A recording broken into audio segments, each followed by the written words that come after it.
تو اندازہ ہو کہ اللہ تعالیٰ کی مخلوق میں کیا کیا حیران کن عجائبات ہیں۔ حضرت مسیح موعود علیہ الصلوۃ والسلام اس آیت کو اور اس سے پہلی آیت کو جوڑ کر اس کی وضاحت کرتے ہوئے فرماتے ہیں کہ اللہ تعالیٰ معبودوں کے بارے میں فرماتا ہے کہ ان الذین تدعون من دون اللہ لن یخلقوا ذبابا ولا اجتمعوا لن يخلقوا ذبابا ولا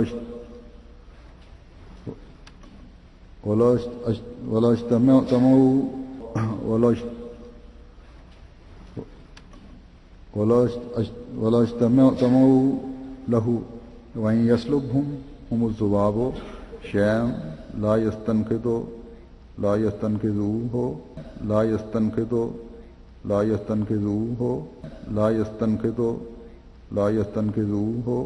منه ضعف الطالب والمطلوب ما قدر الله حق قدره ان الله لقوي عزيز۔